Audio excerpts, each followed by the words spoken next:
So this is where horseshoeing becomes a bit of a chemistry experiment. Here we've got impression material, which you mix 1 part white to 1 part pink, and you put it under the pads for it to set and make an insole, essentially, underneath the pad.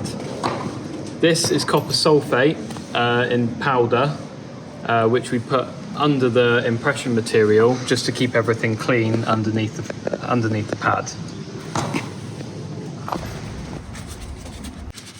So mix it until it all becomes the same colour.